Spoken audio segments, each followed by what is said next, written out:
in the bottom lane. Very true. Like, Alistar is a huge pick for Myth. The MVP performance on it in the EULCS playoffs. It is available. You can go for it early if you want for G2 in the next, pick phase here and try and camp Ruler and Core JJ. They are a strong dual lane on Samsung's side, but they have definitely been shut down in the past by teams playing very aggressive towards the bottom lane. Especially when there's a Varus that you can flash on as an Alistar.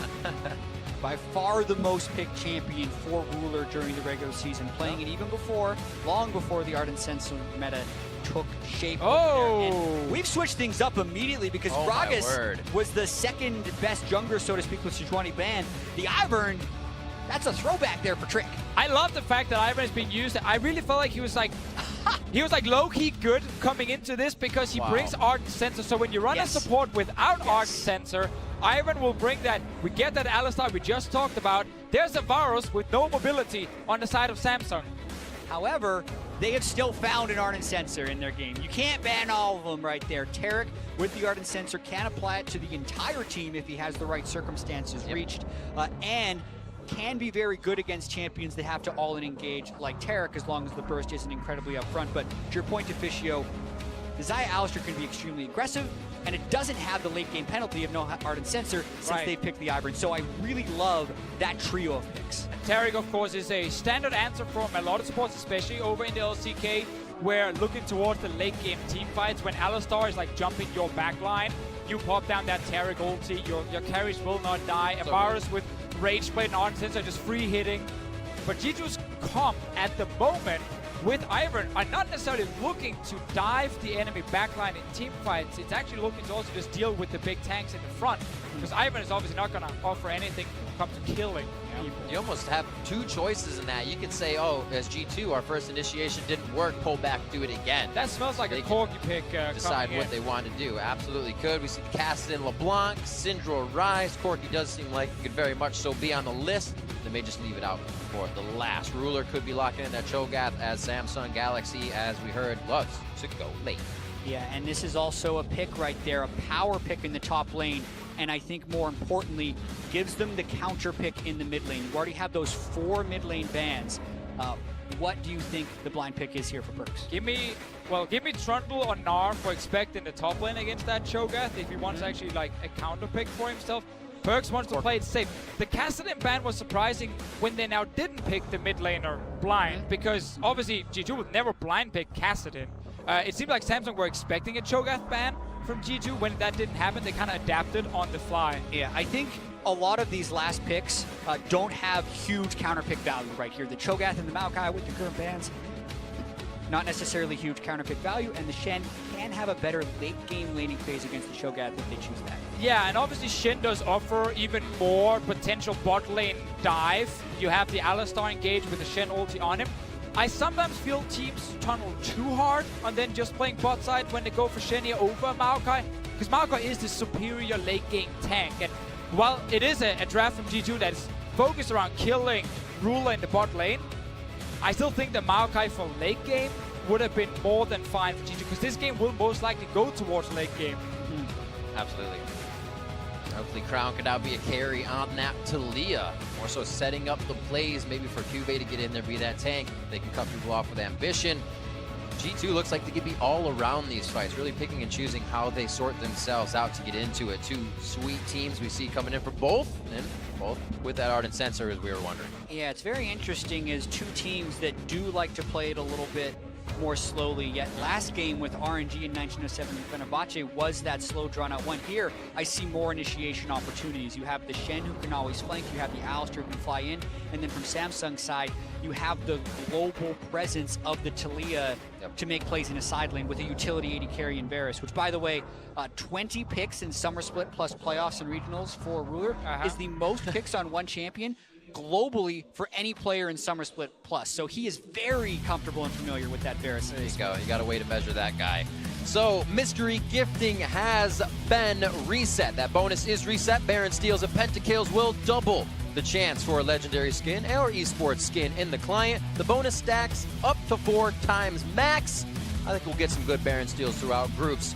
We're going to see hashtag G2 win, hashtag SSG win. We're about to be onto the Rift and see who gets the next victory of group stage.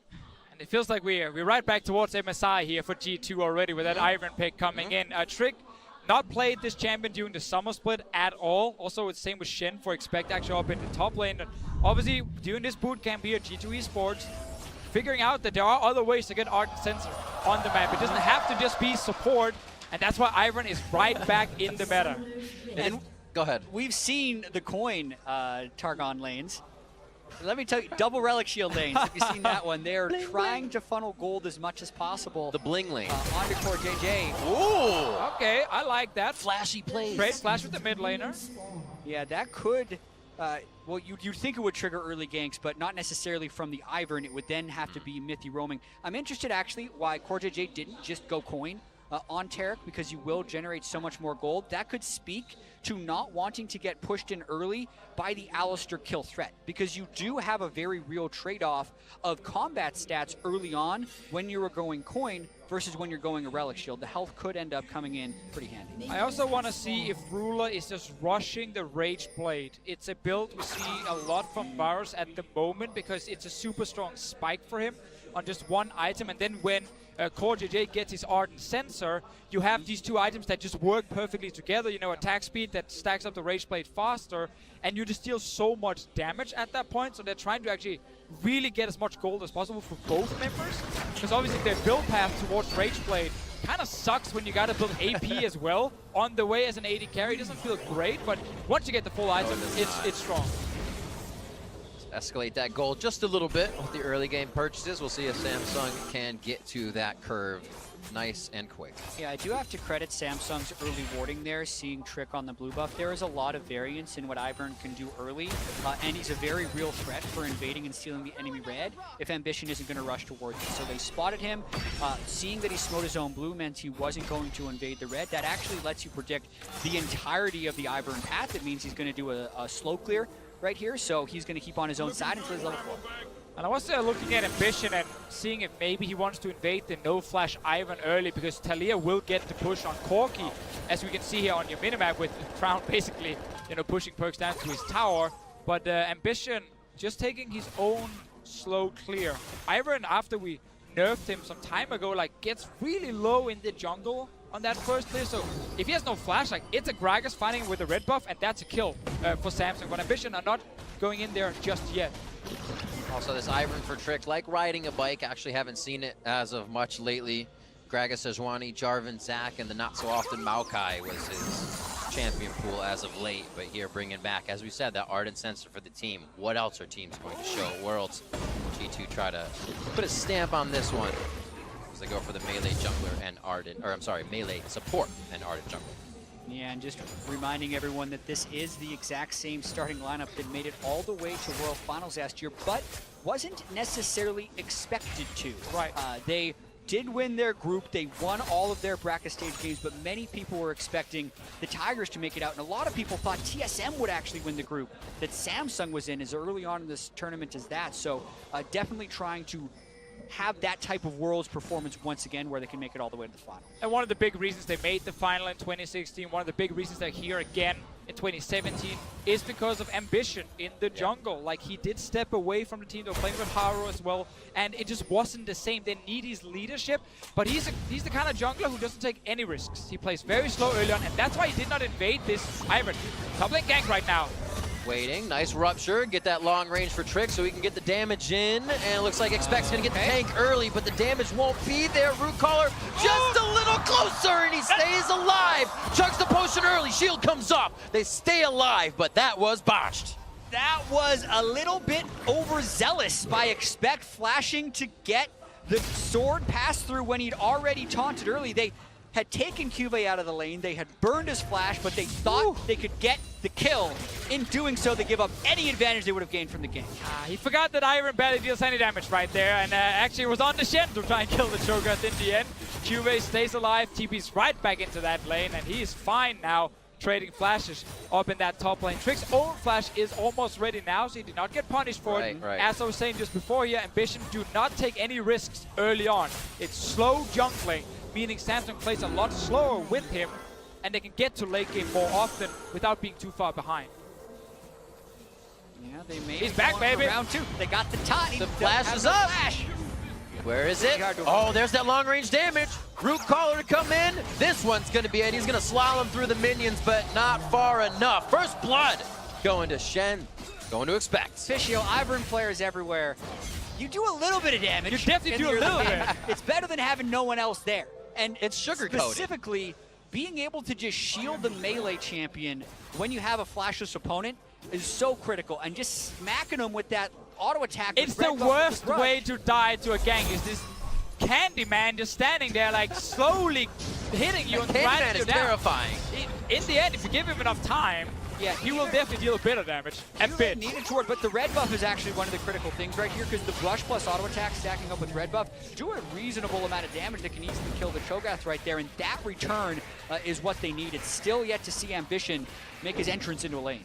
And obviously Cube right there was in a very tough spot because the lane was pushing towards Expect when the gank happened. So when he returned to that lane, he was kind of overextended from the get-go. His own jungler wasn't there to assist him, and that's why Trick could return to that top lane. It does mean now, Expect with that first blood, he will get level 6 very soon. We're looking straight towards bottom lane, then Alistar engage, offensive summoner from Mithy, pop in a Shen ulti, and that should be a kill for G2, but they gotta execute the play first. Trick with the Moby boots, zoomies around the map as he starts cleaning up, and here he is going to get the counter gank on what could happen bot lane. Seems to slowly be fizzling out. And a good shove here for Perks in the mid lane. Crown getting some good damage on as they trade back and forth. A good job by Perks to clear that control ward in his own red buff. That's a pesky ward that often stays alive for the majority of a game, but disciplined to check that ward, knowing he had been counter jungled. Got that Shen level 6 now. And pressure on the bot side here. Trick puts down a ward. An Infernal Drake would be nice to get to start things off in this game, with QV's TP being down as well. Exactly. It's very hard for Samsung to respond. We will obviously have Crown with his ulti available to go down to the bottom side. G2 might wait for the package here before they actually really execute the play, but you can see how Samsung, they know. Like, they're reading the exact same game plan that G2 are trying to create here, because Ruler and CoreJJ will just play passive on bottom side and say, if you want to kill us, you got to tower dive us. And then there might be a Talia behind you, there might be a Gragas there. So they're really going to make sure G2 do not get an easy opening. And that's one of the main strengths of Samsung as a team. They truly understand how to play defensive early. Yeah, and when you're playing so defensive, you also need to find efficient ways to play offense, because you can't just play defense all the time and expect to win. And when looking at Samsung's tools they have this game, it's the Talia Gragas roam squad into a side lane, whether that's bottom lane or top lane. Based on the current state of the game, with the Shen ult up, the bottom lane isn't necessarily the way you play. So if we see Samsung make a play, it would have to be around top side, which is why I love Trick getting rid of that red buff and taking some of the control back in the jungle. And G2 are right now trying to force Samsung's bot lane to overextend. They have let that wave push towards them. So now you can see that we actually have Samsung past the river with Ruler and CoreJJ. The Varus have not gone back to base yet either. He's very, very weak at this point. But G2 needs to engage to actually get the fight, and now Samsung just backs away instantly. Yeah, I'm surprised the Crown was moving down that aggressively into the jungle. I think he was just hoping that G2 would go aggressive and he could maybe turn something around, because at the time QV's teleport was down, and it would have just been Expect who can match that and give them a numbers advantage. So QV just munched on a minion in the top side as he starts to get himself stacked up. Expect goes back into the minion wave and try and sort this out, so he's got an even bigger wave to deal with the turret. That could be the teleport down, or at least to stand united, but now both are up, so it's going to be a big fight if it happens. Next Drake is also Infernal, as we said before, so that is still something that both teams want. We'll most likely have to come after someone actually gets a kill first. Yeah. It's rare you're allowed to just walk in and kill that Infernal on your own. Perks is actually looking towards topside with the package here. They've not been able to do anything against Ruler and CoreJJ, and now Ruler went back, got 2 of the components here for his Rage Blade, even upgraded the Relic Shield, so eventually he will get a bit of a shield as well for himself. And double Targon Sprays in that bottom lane. Nice. Whoa. Good Those poke by Crown. small moves. Crown taking complete control of the lane. Could flash forward for another Q. Holds it. Knows he just gets the lane dominance, and now Ambition can hang around in the jungle, and Samsung starts to move the entire play up. Yeah, and this could allow them to just go straight on the Infernal Drake or get more control. Ambition has the control ward and his Cinder Call completed. He's actually way stronger than Trick right now, who's trying to rush toward the Ardent Sensor. Not to mention they forced perks back, so this is that type of efficient offense that we talk about from Samsung. They didn't have to do much, but the Infernal Drake gives them a large advantage. And it wasn't a kill, but instead just chunked the mid laner so he can't join. Effectively doing the same thing for you here if you are Samsung, giving you that objective here. But Expector's still sitting there on the Shen. He's level 8 now. He's had that ulti for 2 levels, and he's just kind of like, guys, we picked this champion for one specific reason, which is to be able to play aggressive on the other side of the map. But we're not doing it. I think you also pick Shen for 2 reasons. He's one of the best counter-engaged champions as well if someone tries to go aggressive, but specifically against Samsung, that's not necessarily the use case for the Shen ultimate, so they would have to create something happen, but I don't think Samsung has actually given them many opportunities. The control wards that they have set up in the river themselves, there's been very few opportunities to actually get a numbers advantage down there while they're pushed up in a meaningful way. But then obviously if you're RG2, you can swap it towards the mid lane. Try and have perks, play aggressive with his Valk and a Shen ulti to force Crown out of the laning phase and then use that squad to move down. Like you see perks right now, he's trying to do exactly that. And he's like, okay, we're not diving bot lane, so I now need to win this mid lane in order for G2 to start really getting ahead. Because right now they're down 200 gold and Samsung, they're just scaling. They're like, yep, this is great, man. Lots of respect being shown by both teams, specifically even the mid laners are only going aggressive when their jungler is nearby. Whether or not he's actually been spotted by a warden or not, the enemy mid laner is just respecting it. He says, if you're playing aggressive, you probably have a jungle, and there's actually not been much bluffing that goes on either. If he just out of range with his headbutt, he just ends up smacking the ground. Not getting any engage on Ruler. There's a hover on Trick. Trick is just on his way down, as well as Ambition just off on the sides. Cosmic Radiance is going to stave off some of the damage. Ruler's being chased though, and here they are after Ruler. Daisy comes out. Poor JJ just on the backside. His last bit of mana is a Dazzle, and with the Bastion placed correctly, they get a nice X on that stun. Ambition's here to see what happens. Looks like this one's just going to fizzle out. He's got to be careful. But they're not actually checking the brush, so they don't know he's there. Control warded. They can bring Talia down as well. Crown has all the time in the world. He's going to go for the squishiest. If he can get the Sven and knock him back, that's the goal. Daisy stopping him. A great knockup. And they get out unscathed, basically, on both sides. Can't say the same for the Summoners on the side of Samsung Galaxy and their Sven's flash. Yeah, you have to remember, the Xayah cannot jump over the wall with the ulti. She just kind of jumps up in the air and right back down. So Sven flashing away. Smart play by Crown to just get something. They weren't actually chasing for that kill. They just wanted Sven to use his flash. Oh, Sven, no flash. They get the ultimate as well. Stunned under. Ruler goes a little aggressive. Ambition's here to possibly save the day. The brush is there for Sven to keep firing from as he uses it for a bit of protection in and out. And G2 is out.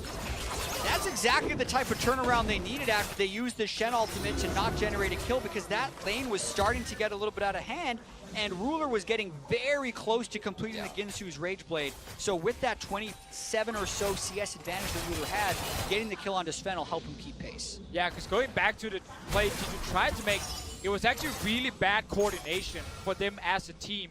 The engage happened in the bottom lane. Ivan was on the way down, but Expect was not in a position to use his ulti. He had to run away from the Cho'Gath first, just like we ran away from the potential fight in the replay. And that simply meant that the Shen ult came down very late, and by then, Samsung had already kind of stepped away and gotten out of the fight, and it could actually have gone really wrong for G2 with that Gragas hiding in the brush. But in the end, Ruler makes a mistake on his own. There's a kill for G2, and they get something at least. Also, Cuvate now with that TP up. Stand United and teleport down for Expect. These guys decide to do something cross-map. I think with all the summoners down on the side of Samsung, they may hold off for here. Cuvate must be using these to save himself in that top lane. It's a good lane swap from G2 though to be a step ahead of Samsung because Ruler is just recalling now and G2 are already at the tower. Yeah, Ruler was in this awkward spot where he's trying to get the completion gold for his Rage Blade and wasn't willing to be out on the map. The Essence Reaver Power Spike, so important for also facilitating this lane swap. So even if they want a match, they're not going to have the same combat power. And now Samsung in a almost permanently defensive position until they can find a recall timing to finish that Rage Blade on Ruler. Feels bad, man. Leaving that base again without actually getting your item. Rageblade is a really painful completion, and when you die like that, then get lane swapped on, it just makes it even worse. Pretty much getting dictated on, and they have to follow. And the rest of the team have forward wards that might see Ambition if he does not stay in that lane. He is going to go to the jungle, so they know they can be careful, not to go aggressive. Nice forward plays here from G2 to set things up in the early game. We saw the first Shen ulti not really be too effective for G2. The next one will be harder to use because TP is ready for QV. He's not going to use it back to lane anymore. He's just going to hold it for that potential fight now on the top side of the map.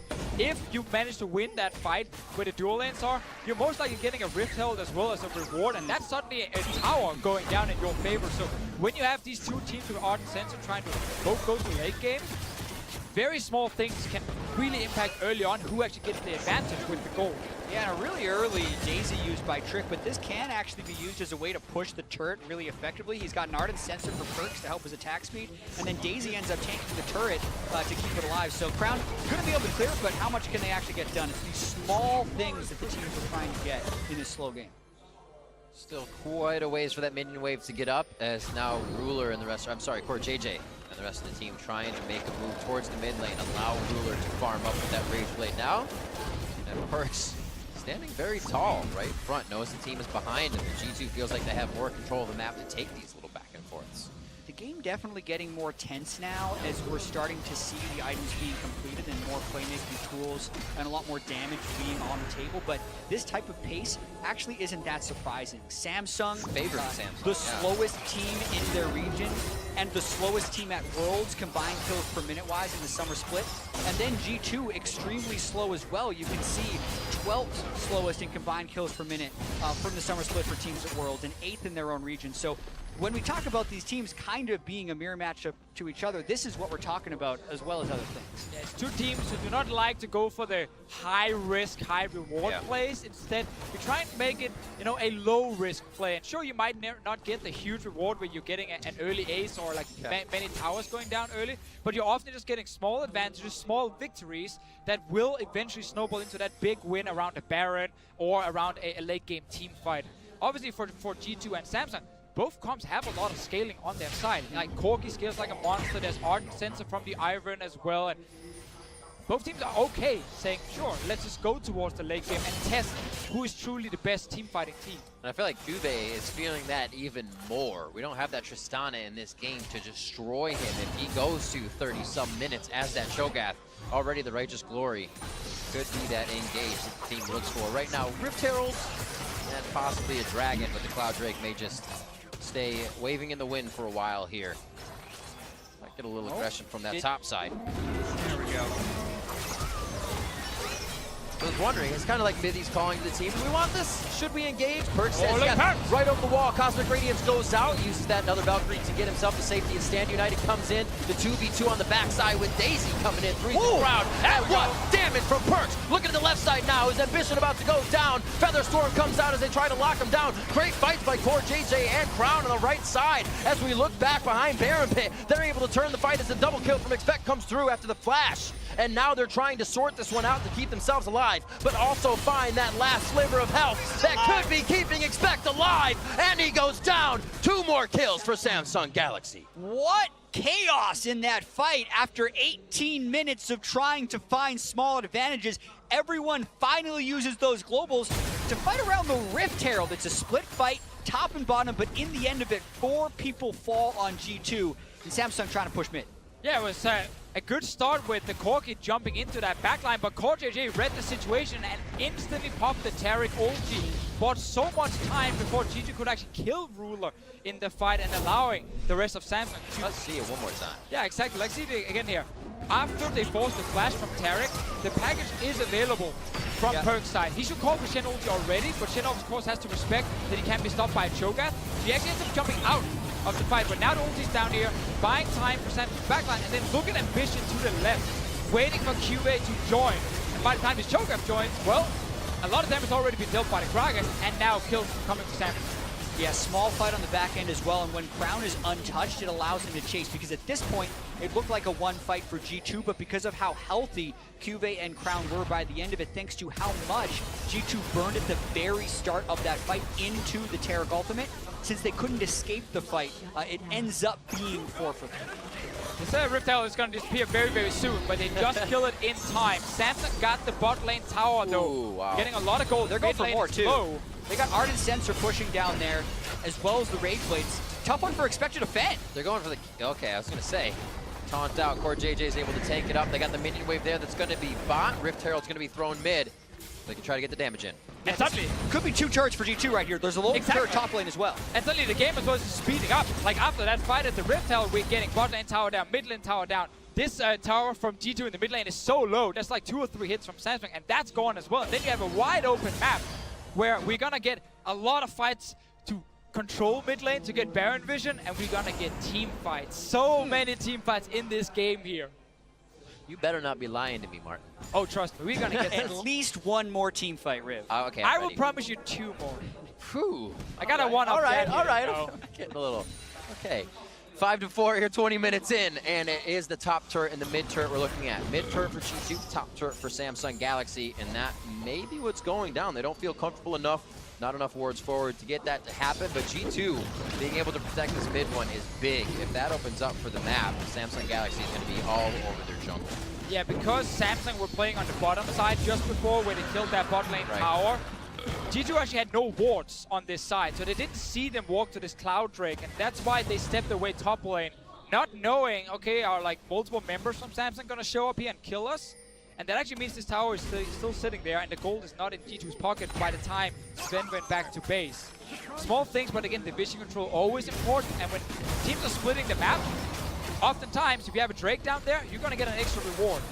Yeah, and I think, especially in a world with Taric, the Baron is such a threat to go down, because the way Taric with Ardent Sensor works is he can heal you with his Q, auto attack twice to get the charges back and the cooldown, and heal you again. So it is permanent Ardent Sensor for him and whoever he's bastioned with. So it's an incredibly healthy Baron. They actually don't take damage within that pit. And they have Cho'Gath to secure. So G2's got to be very careful to not get anyone chunked out, not take any bad recalls. Otherwise, that Baron's gone. He's also the kind of champion who is okay with having his team sitting around him in a little Baron pit and getting engaged on, because that's where his ulti shines. He can see G2 walk towards them, pop that ulti early, and then be ready to fight right after. Oh, Samsung is then able to clean up. That Cloud Drake is there as the mid turret goes down and top in favor of Samsung Galaxy before they lost their top turret that is on its last leg. Here now QV is going to guard the bottom side and push Expect back off. Mormais and the Righteous Glory almost unkillable at this point. And we have seen already in this game, to Samsung playing the slow game, slightly better than G2 Esports.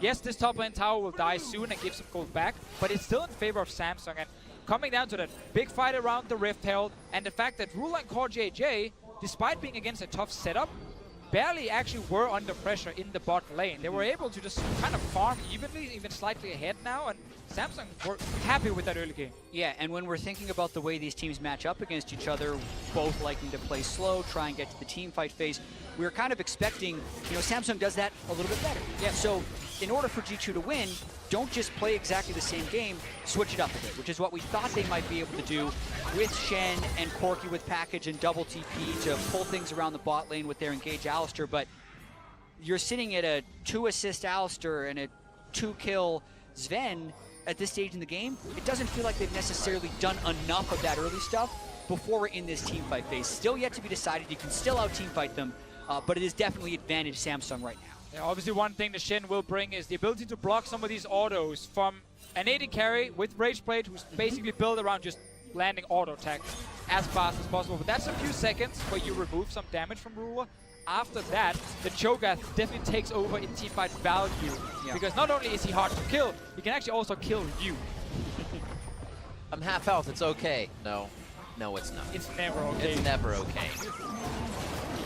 A lot of love over this blue buff as it's been spawning and just ward control in general. We said Baron's going to be incredibly scary for these teams to hit up, but they're still going to pressure each other into this situation to see who makes a mistake around this area. Mid lane getting a little bit of minion love now coming in, but it looks like it gets cleared out immediately by Sven and the rest of the team there. He had to burn a lot. And Vision caught. Very, very caught. Cosmic Radiance goes down. Looks like the whole team's going to be able to walk out of this. A nice hit onto Ruler from Daisy. Might keep him in range, but Cube getting in there with the rest of the team, but Crown comes through. Throw another rock, he says, and comes up with the kill onto Trick. Now a silence. Perks in the mid lane, almost getting chomped down, but that's already been used by Cube. Another kill on to expect, and that goes into the hands of Ruler as they have finally found G2 wandering around in the jungle. Yeah, and that's Baron. I was going to say to track the cooldown of Farsight totems because Samsung was starting to choke vision around Baron, but they actually face check while having both Farsight totems up, and that gives them a very bad initiation. And here's the Baron we talked about. They're healing on the pit, thanks to Core JJ. And this G2 lineup that's trying to play these team fights where they one-eye perks and Sven just deal a lot of damage with auto attacks, and then they can, you know, have these long fights where they can stay alive. It gets kind of ruined by the fact that Crown is able to deal serious damage, and then QA is able to finish off people. Normally when you're stepping out of a fight as like an Iron or a Shen, you can kind of regain some HP and you won't actually die and the fight won't end. But when this Cho'Gath joins, he just feasts the first guy in front of him and kills him, and then the Iron is already gone. Like, look at this fight here. It actually is fine on both sides. Early Terrigal comes down, and now with Trick being caught by both Cho'Gath and Talia, well, he's gone in a second, and you can no longer kite. Yeah, Varus ultimate, very key right there as well. Cube's so tanky on the outside, and Ruler has that passive attack speed from picking up a kill, can just start shredding through people. A very accurate ruptures from Cube as well coming into this choke point filled team fight, and the 2 kills is all they need to get that Baron. Cho'Gath dominated fight. I mean, take away his true damage, still crushing through people.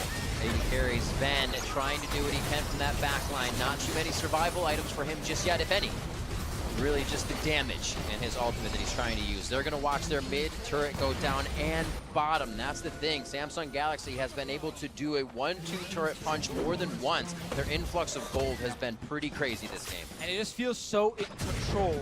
Even in the early game when they are under pressure, it never feels like they're actually like struggling to stay in the game. They punish some of the decisions by G2. They win the team fights, which is the most important thing for Samsung in this game. Trying to make something happen. Throws down that Iron Will. Will he be able to stay alive throughout all the damage? No. Cube says dinner time as they start going on the turrets. The silence, the ruptures. G2 can hardly even move inside their own bases. Samsung Galaxy plows through the front door. Looks to get another kill on Sven. A double kill for Crown as he says, "King me." Coming through the base as well, and they're going to start on the Nexus turrets. Beautiful flash seismic shove at the tail end of that fight to put the icing on the cake. Carries are gone. Samsung has Baron. This is game, Riv. 27.5 minutes in, Samsung Galaxy will lock down their first win as they start group stages. And we learned a few things in this game here. Crown is a player who's gotten a lot of criticism during the summer split. It's not been great for him. He's died a lot in the early game. He struggled to have the impact in the late game. This game, however, his Talia was spot on. Fantastic team fights from him. Multiple times we even saw that. Last one, sure, you got to flash forward and get a little fancy kill as well.